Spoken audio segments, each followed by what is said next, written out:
Hello everyone, I'm Michael Serapio. We'll have more on those stories in a moment, but first to the Liberal leadership race and former Liberal MP Ruby Dhalla. This morning, the Globe and Mail publishing a story about Ms. Dhalla's campaign, citing unnamed Liberal sources that claim the party had sent the leadership hopeful a list of questions.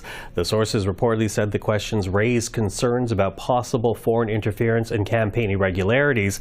Now, later in the day, the Liberal Party denied their party's questions had anything to do with foreign interference from India. And now to address the questions herself is Ruby Dhalla. Ms. Dhalla, thank you for taking the time and joining us. Thank you so much. It's a pleasure to be here with you today. So, as I said, the party says its questions had nothing to do with foreign interference. So I was wondering if you might clarify then what the questions were that was being asked of you. It's internal party matters, so I cannot comment, but they did put forward a set of questions. We have given all of the requested information along with all of the supporting documentation that they requested. I was very shocked to read in the Globe this morning that there are these sources within the Liberal Party talking about foreign interference, and I can categorically say that it is completely false. It is unacceptable. I was born and raised here in Canada. I am running for the leadership of the Liberal Party of Canada and as Canada's next Prime Minister, and to insinuate because I am of Indian origin, because I am a woman of color from a multicultural community in Canada, to paint me with a brush of foreign interference as I'm running for one of the top leadership jobs of our country, it's simply unacceptable. I hear what you are saying, but are you making that jump? Because they are, the Globe and Mail, citing two unnamed sources saying that there were concerns around foreign interference, but you're making the jump that it is because of your Indian heritage.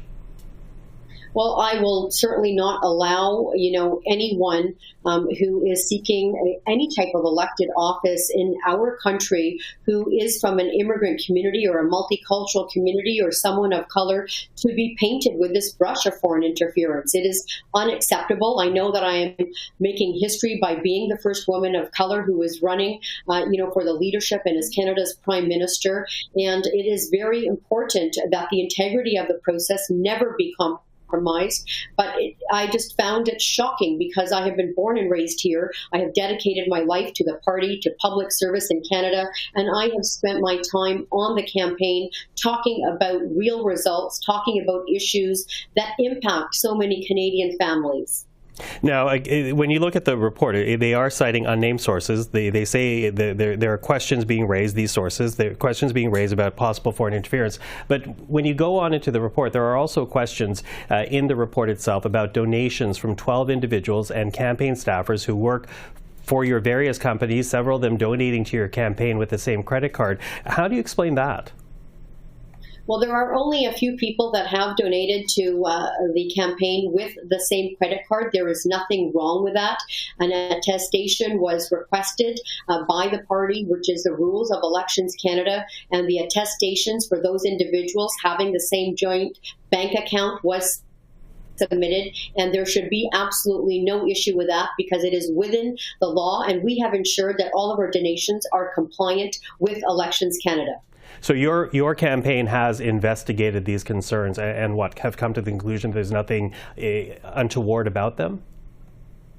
Well, there is nothing wrong because you can, according to Elections Canada, have a husband and wife, which was a situation in our campaign, who donated with the same bank, with the same credit card, as long as they have a joint account. And the people, that had done that have provided the attestations to Elections Canada, to ensure that they are in compliance. And it was the Liberal Party of Canada who directly contacted those members to seek that attestation, which is a requirement. So all donations to our campaign have been compliant with Elections Canada. And forgive me, I'm trying to understand this then. Is it, for example, one family then using the same credit card to make different donations?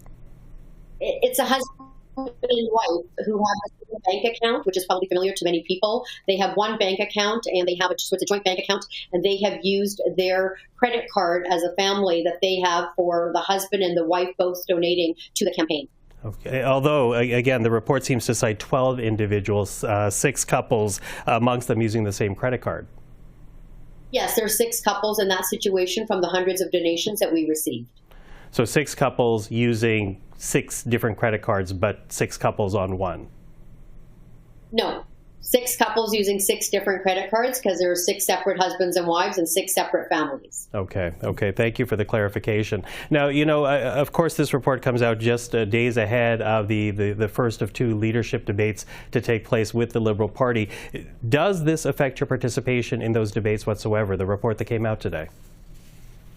Well, I certainly hope not, because I have been spending not even days but weeks preparing for the debate. I'm looking forward to getting on to the debate stage of taking a look at sharing my vision for Canadians, for the future of our party, about bringing it back to the centre, talking about the issues of unaffordability and housing, the increase in crime rate in our country, the increase in grocery prices, and also talking about the challenges that business people and entrepreneurs are facing with the overburdening of tax. I'm looking forward to having Mr. Carney on stage, because our internal polling is showing that Mr. Carney and myself are running neck to neck in this particular leadership race. So I'm looking forward to a robust and a vigorous debate with Mr. Carney and all of the candidates. Has the questions that circulated today, do you think that has had a negative impact on your campaign?